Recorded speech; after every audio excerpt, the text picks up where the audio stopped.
Hey everybody, got my new gear on in my style. Just think I'll give away a free show there. Anyway, yeah, it's been a little while since I've been on YouTube. I got a personal email, so it's sort of like a video request. I just want to say that, in my videos, strictly, like most people's videos, it's an opinion, and with my subscribers, I'm sure I'll have plenty that disagree with this and plenty that, or maybe none that agree, who knows. But I did have someone, I'm going to read, I don't know if she wants me to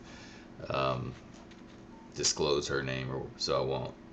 But I will go ahead and read one of the questions she had. And it's sort of funny because there's a few videos that I've made, over the past, sorry, over the past year and a half. And it's funny that a couple of really old videos continue to get commented on, and I continue to answer a lot of the comments. But yeah, one of them is the part about growing up in a cult. I get ex-members of that cult, that church I belong to, commenting, as well as I guess you can say holdovers, people that go to similar type of church with similar beliefs. But it's really interesting, and I get some people that appreciate it, because they've gone through tough times. But that's not what the video that was requested. I'm just going on and on.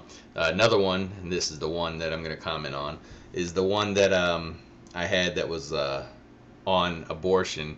Primarily, the one that I had that was on there was this girl that she was had her. It was a girl off the one of the Miss Howard Stern or whatever, who had a short little TV show on his network, little 2 or 3 episodes that he does on people, and where she continued to, she's probably had a dozen abortions, maybe a little less, and continued to, her behavior continued to be the same. So I made a video basically saying that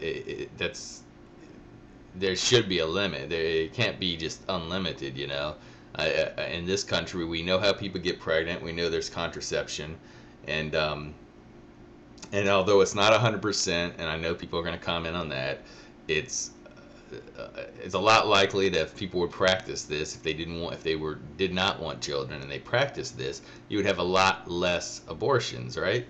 So, and the fact that I'm normally I've been called liberal, and I'll accept that. This is one issue where I'm a little bit, and I'll explain why, but I see it a little bit differently. I support, okay, let me just read you, so before I run out of time, I'll just read this real quick.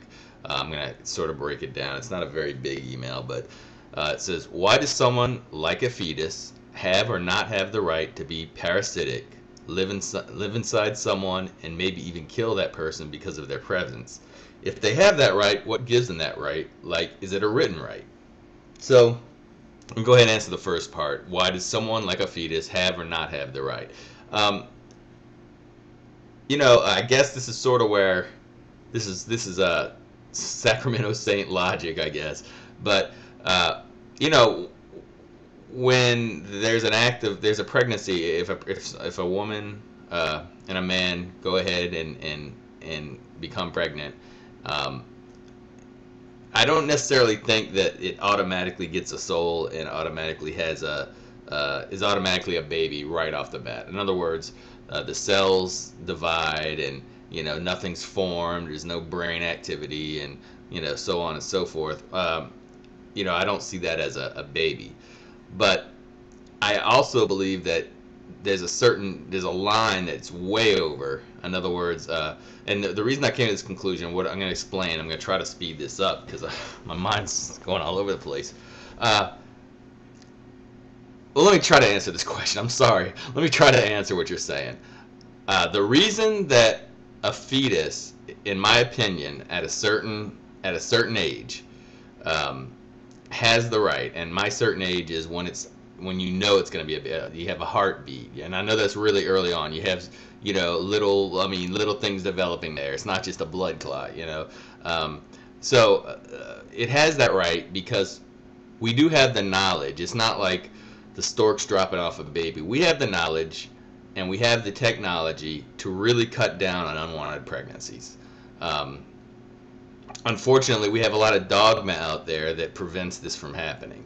And this is where I think religion is way off, because they preach a lot, the Catholics in general, but others also, preach no contraception and no abortion, and no premarital sex, okay? Um, well, nobody's following the no premarital sex rule. And a lot of people aren't following the contraception rule. So then you come to this third option, which is abortion.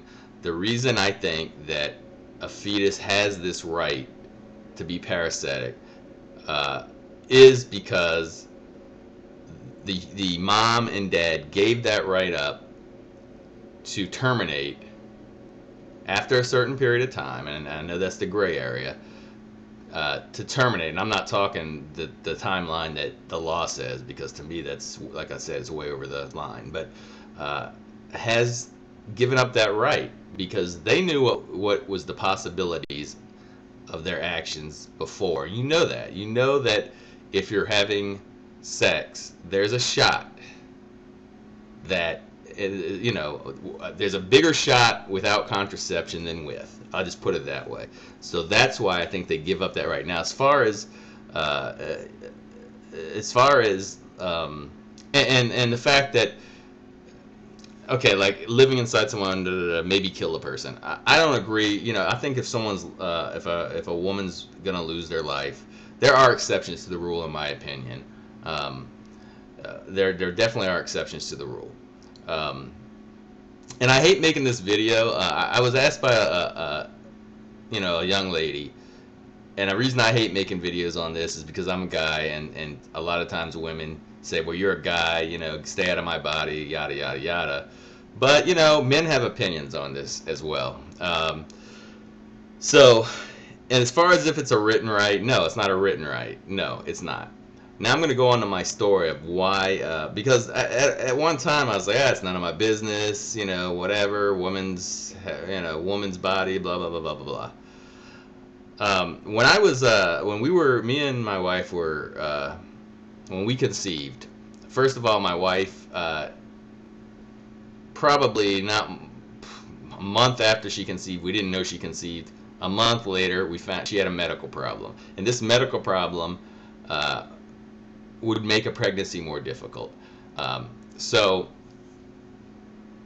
the doctors basically said, oh, don't try to get pregnant. Well, then a month later, 2 months, it ended up being 2 months later, you know, we said, what the heck, you know, she had some things going on. We said, that's probably due to the medical condition. Let's just take a pregnancy test, you know. Went and took one of the little homemade pregnancy tests, came out positive. Went to the doctor, came out positive.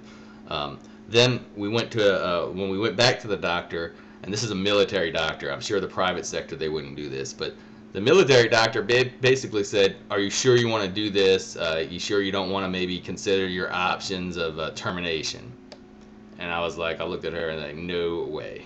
Because at that point, we didn't even know if she'd be able to get pregnant. You know, again, now we have two. But so I was like, no way, you know, no. I had read up, I looked on the internet, I looked at the probabilities, and you could do it, you know. But the doctor said something about abortion. Okay. And that was before any ultrasound. So then we go and get the ultrasound at 9.5 weeks, which is still under the abortion, you know, you can still get the abortion at this point. And that changed my whole outlook on things, because not just because it was my son, but because what I saw was a baby. You know, no, it didn't have its arms, you know, sticking out, like it wasn't completely formed. But I saw a heart, I saw eyes, you know, there were little organs in there. I mean, I saw a baby. And that's what changed my opinion. That's when I said, you know what, that's not just a blood clot there at that point, at 9.5 weeks. So it's just an experience. And like I said, this is simply my opinion. I hope I didn't, you know, so now I'm not making any sense, Mel. You know, I just was asked to make a video. I hope this somewhat gives you some, some kind of hope I did what you expected. I'm not sure if I did, but if not, go ahead and just give me some messages, and I'll try to answer through writing. This is sort of on the fly. I don't have never write notes, just sort of a talk out, off the top of my head. Maybe that's a mistake, but anyway, yeah. So that's my take on it. Yeah.